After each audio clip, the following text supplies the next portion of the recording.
سب کی دعائیں اللہ کے حضور قبول ہوتی ہیں، لیکن کچھ زبانیں ایسی ہیں جو رب کریم کو پیاری بہت زیادہ ہے۔ حدیث صحیح میں موجود ہے، نبی پاک علیہ السلام نے فرمایا، رب فرماتا ہے جب بندہ کثرت نوافل کے ذریعے میرے قریب ہو جاتا ہے تو وہ پھر اتنا قریب ہو جاتا ہے، اتنا قریب ہو جاتا ہے کہ میں اس کی زبان بن جاتا ہوں، جب بھی وہ سوال کرتا ہے میں اپنے فضل سے اسے عطا کرتا ہوں۔ بخاری مسلم دونوں میں موجود ہے۔ اب ایسی زبانیں جن کو اللہ تبارک و تعالیٰ کی بارگاہ سے یہ اذن مل گیا، کثرت عبادت، کثرت نوافل، زہد، ورع، تقوی،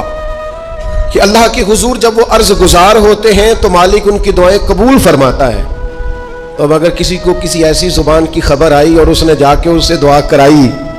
اور اللہ نے اپنے فضل سے اس بندے پر رحمت کر دی اور دعا قبول ہو گئی، تو بتائیے حرج والی بات کیا ہے؟ کیا حضرت امام جعفر الصادق رضی اللہ تعالیٰ عنہ نے کہا نہیں حضرت داؤد طائی سے کہ میرے لیے دعا کرنا؟ کیا کہا نہیں بعض اساتذہ نے شاگردوں سے کہ دعا کرنا؟ کیا کہا نہیں کہ بعض مشائخ نے مریدوں سے کہ میرے لیے دعا کرنا؟ بھائی کیا بیٹا اپنے باپ کے لیے دعا نہیں کرتا؟ کیا بیٹیاں بیٹے ماں باپ کے لیے دعا؟ اور سنو نا یار، اس سے بڑی میں آپ کو بات کیا سناؤں، بخاری مسلم میں موجود ہے، حضرت عمر فاروق رضی اللہ تعالیٰ عنہ عمرہ کرنے جا رہے تھے، اللہ کے پیارے رسول، رسول رحمت، محبوب رب اکبر صلی اللہ تعالیٰ علیہ وسلم نے فرمایا، عمر میرے بھائی ہمیں بھی دعاؤں میں یاد کرنا۔ اب بتاؤ اس سے بڑی مثال کہاں سے لائیں؟ حضرت عمر سے نبی کریم علیہ الصلوۃ والسلام نے کہا، عمر میرے بھائی ہمیں بھی اپنی دعاؤں میں یاد رکھنا۔ تو اگر حضور جناب عمر سے کہہ سکتے ہیں دعا کرنا، مجھے بتاؤ حضور کو ضرورت ہے جناب عمر کی دعا کی؟ یہ کس لیے کہا؟ یہ اس لیے کہا کہ ہمیں سمجھ میں آ جائے کہ کچھ لوگوں سے دعا کرا لینی چاہیے، کچھ لوگوں سے دعا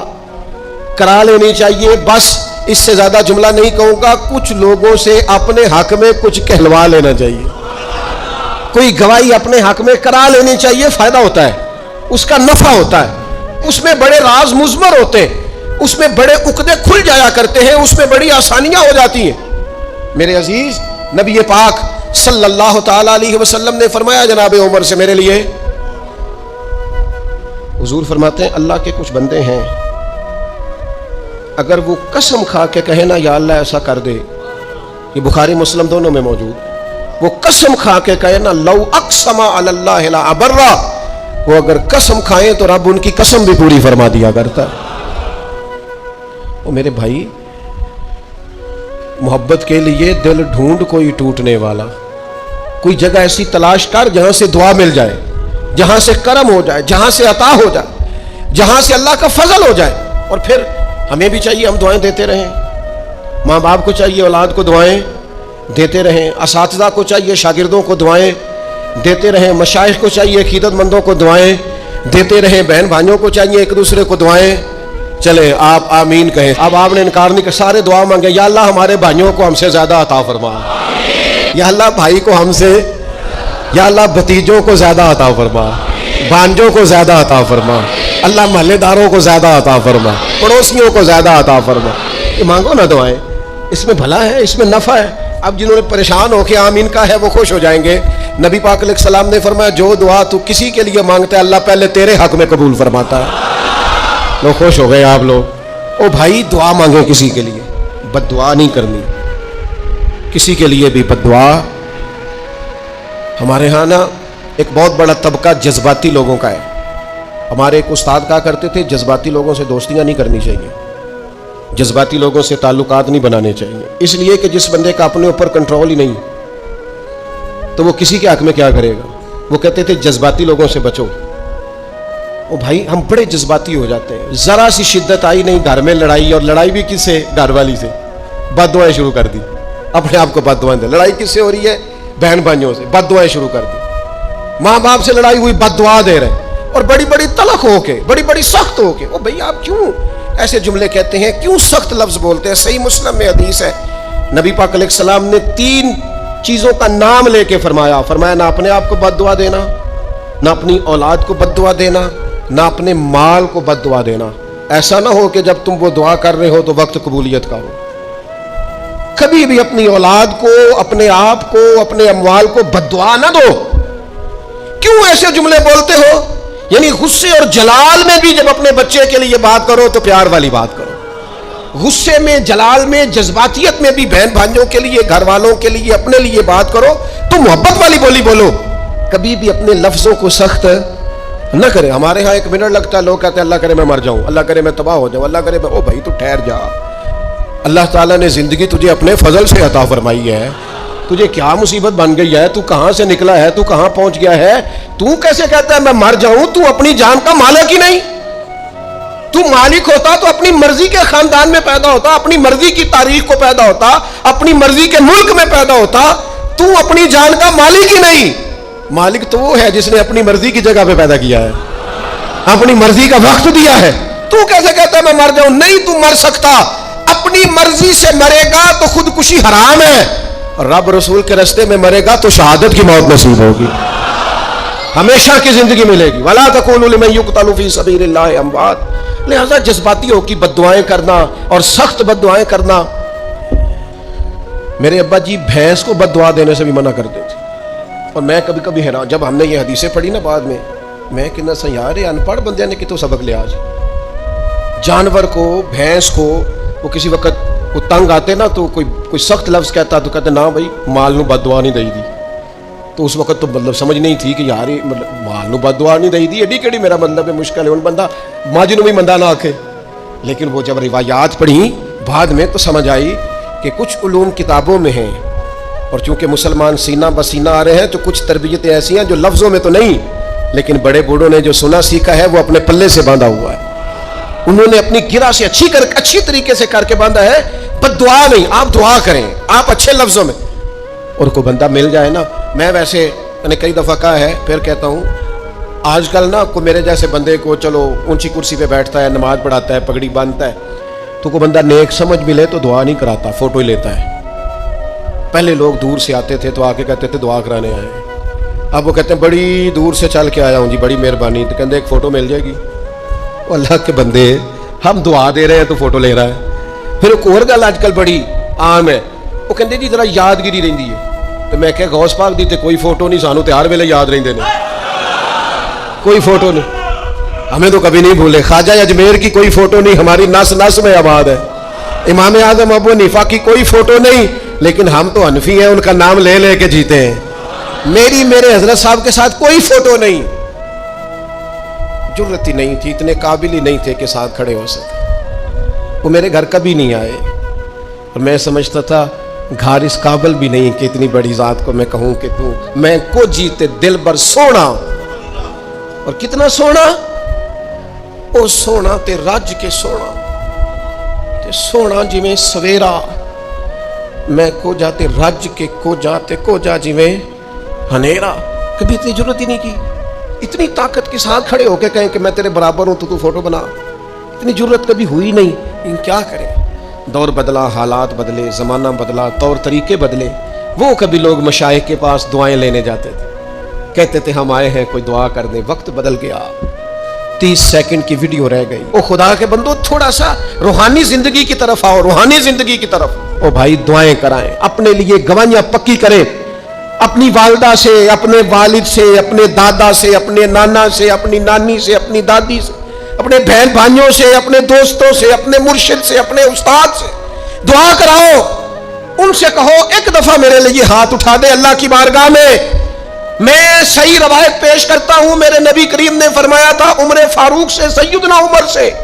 قطعی جنتی عمر جن کا حضور جنت میں محل دیکھ کے آئے، نبی کریم نے فرمایا تھا عمر لوگ حج کرنے آئیں گے، جہاد کے لیے آئیں گے، اگر یمن والے لوگ آئے اور تجھے ان میں سے میرا اویس کرنی مل گیا تو عمر اس سے اپنے لیے دعا کرا لینا، عمر اویس سے دعا کرا لینا، اسے کہنا تیرے لیے دعا کر دے۔ حضرت فاروق اعظم ڈھونڈتے رہے، ملاقات ہوئی سیدنا اویس کرنی سے، کہا دعا کر دے یار میرے لیے، وہ ڈھونڈو، کوئی بیٹھا ہوا مجھے دور دعا دیتا ہے، میں ڈوبتا ہوں پر سمندر اچھال دیتا ہے۔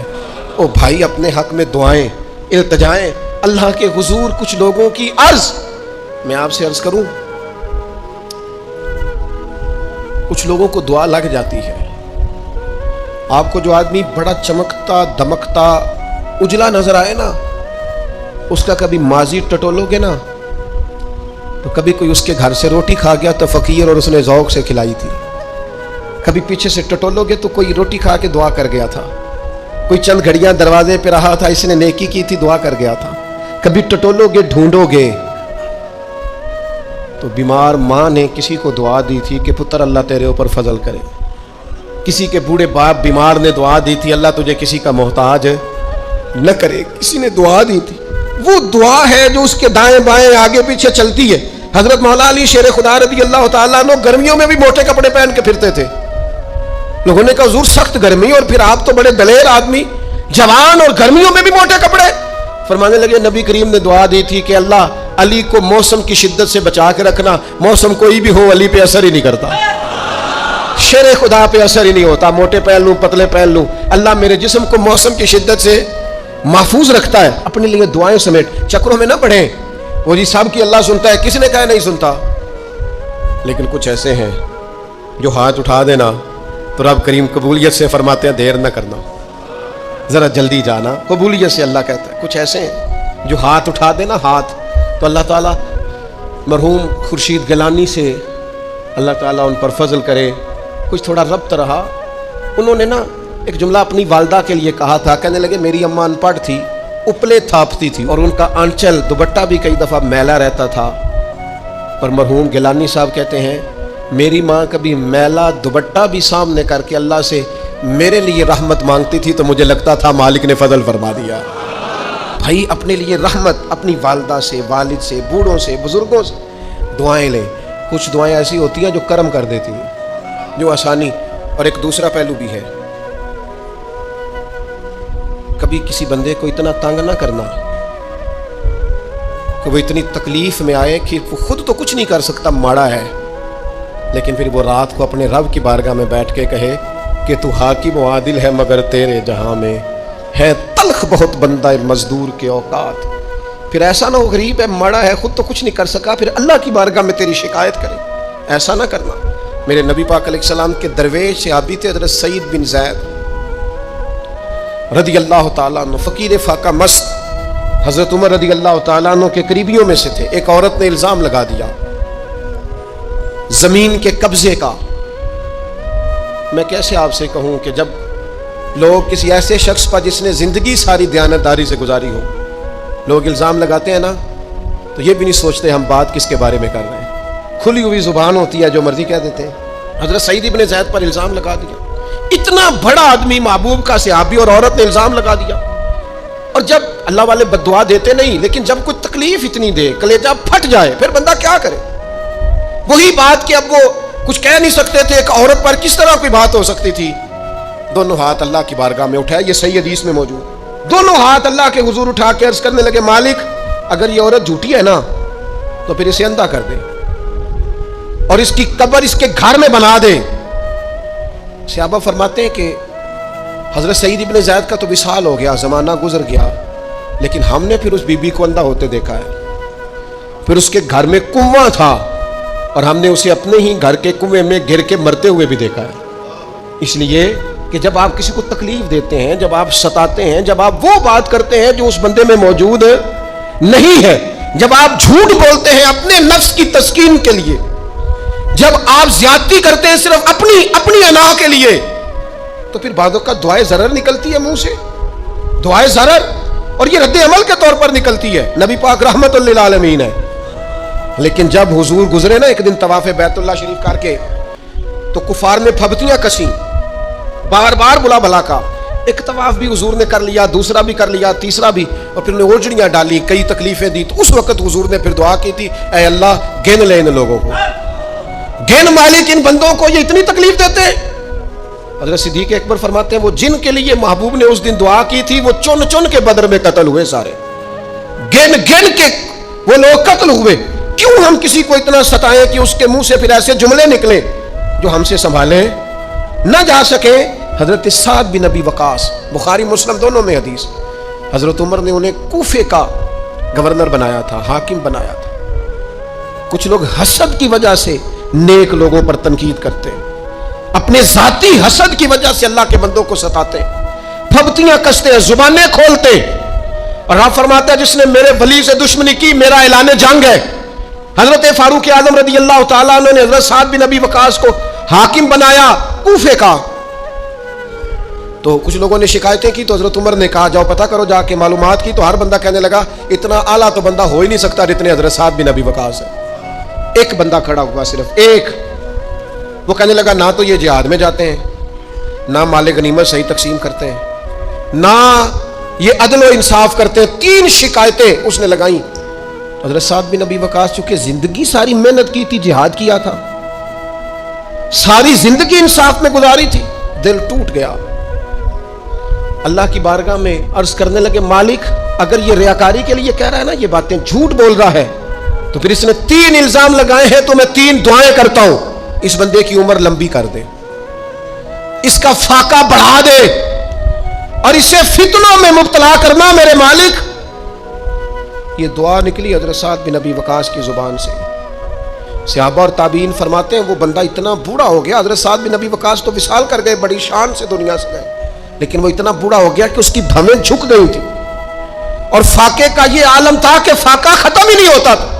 اور فتنوں کا یہ حال تھا کہ بڑھاپے میں بھی معاذ اللہ چوکوں میں کھڑی عورتوں کو چھیڑ دیتا تھا, اور لوگ جوتے مارتے, تکلیف دیتے, باز کیوں نہیں آتا, تجھے شرم کیوں نہیں آتی؟ تو کہتا تھا لوگوں میں کیا کروں, مجھے حضرت سعد بن ابی وقاص کی بد دعا لگ گئی, میں نے ان کو ستایا, دل توڑا, اذیت دی, کیوں ہم اس طرح کے لفظ کہیں. میں جانتا ہوں اس بوڑھی عورت کو جس کی بیٹی کو کسی نے بڑا ہی ستایا تھا سسرال والوں نے, اور خامد اس کا موجود نہیں تھا. تو وہ اپنے وہاں سے نکلتے ہوئے نا واپس گھر سے, تو وہ دروازے پہ کھڑی ہو کے کہہ رہی تھی حضرت صاحب میں گزر رہا تھا, حضرت صاحب گل سننا, بچیوں کباب کوئی نہیں, ایک بھائی ہے بیچارہ کدھر کدھر جائے, ہر چوتھے دن میں یہاں آ کے منتیں کر کے دوپٹے پھینک کے بچی چھوڑ کے جاتی ہوں. آج میں نے اپنا مقدمہ رب کی بارگاہ میں پیش کر دیا, آپ گواہ رہے نا, میرا جرم صرف ہے کہ میں بیٹیاں دی ماں ہوں, گواہ رہے نا آپ, میں نے مقدمہ اللہ کے حضور درج کرا دیا ہے. بیٹی کو حوصلہ دے کے جاتی ہوں, خود نہیں سوتی میں ساری رات, مجھے پتہ ہے میری بیٹی کے ساتھ زیادتی ہو رہی ہے, اور ان کو بھی پتہ ہے لے جا کوئی نہیں سکتے, بندے ماڑے ہیں, تو یہ روز ظلم کرتے ہیں. میں نے وہ مقدمہ درج کرا, آپ گواہ رہنا. میں نے بڑا منایا اس اماں کو, میں نے کہا میں اتنے سخت جملے نہ کہنے لگی, کلیجہ اندر سے پھٹ گیا, چھلنی ہے. ایک شخص کے کمرے میں جاتی تھی معافی مانگنے, چلو بچی سے غلطی ہو گئی تو اٹھ کے دوسرے کمرے میں چلا جاتا تھا, میں دوسرے میں جاتی تھی کیونکہ میں بیٹی والی ہوں. اب میں نے مقدمہ درج کرا دیا ہے, اب میرا رب جانے بہتر انصاف, میں بڑا اللہ کا گناہ گار بنتا ہوں. میں نے پھر واقعی وہاں انصاف ہوتے دیکھا, میں نے وہ رنگ بدلتے اور حالات تبدیل ہوتے دیکھے. یہ یاد رکھنا زندگی خود بھی گناہوں کی سزا دیتی ہے, یہاں بھی زندگی خود بھی گناہوں کی سزا دیتی. یاد رکھنا, ذرا احتیاط سے منہ کھولنا کسی کے بارے میں, اللہ کے بندوں کے بارے میں اپنی زبانیں ذرا احتیاط سے کھولنا, ذرا خیال کرنا. کسی غریب کے بارے میں جملے سوچ کر بولنا, کسی کمزور کا مذاق اڑانا تو معاذ اللہ ذرا ہوش کرنا, اللہ سے ڈر کے بات کرنا, اس لیے کہ بڑی جلدی انصاف کا وقت آنے والا, بڑی جلدی حالات بدلنے والے ہیں. تلک الایام نداولها بین الناس, اللہ لوگوں کے درمیان دن بدل دیا کرتا ہے, پھر لوگوں کو جگہ نہیں ملتی چھپنے کی, رخ چھپانے کی. 2 ہی باتیں آج آپ کے سامنے رکھی ہیں, ایک تو نیکوں سے دعا لے لو, اللہ والوں سے دعا لے لو, ماں باپ سے دعا لے لو, بزرگوں سے دعائیں, اور دوسرا بد دعاؤں سے بچ جاؤ, دعائے ضرر سے بچ جاؤ. کسی کو اتنا نہ ستاؤ کہ بیچارہ خود کچھ نہ کر سکے اور اللہ کے حضور تمہاری شکایت کرے, بچو. وہ میں نے بہت پرانا ایک جملہ کہا تھا, پھر کہتا ہوں, غریبوں کی بد دعائیں دن میں نہیں ستاتی, غریبوں کی بد دعائیں رات کو ستاتی ہیں. جب اے سی پورا لگا ہو, گھر پورا بہترین بنا ہو, اور نیند نہ آئے, اور اپنے ہی گھر سے خوف آئے, اور اپنے ہی مقام سے بندہ بے چین ہو کے اٹھے, اور کبھی چھت پہ اور کبھی نیچے, اور پتہ نہیں مجھے کیا ہے اور پتہ نہیں مجھے کیا ہے, تو پھر وہ استغفار کرے, پھر وہ جس کو ستایا اس سے معافی مانگے, پھر جس کا دل توڑا ہے اس سے جا کے اللہ کی رضا کے لیے معافی مانگ کے آئے. اس لیے کہ کچھ سکون ایسے ہیں جو صرف معافیوں سے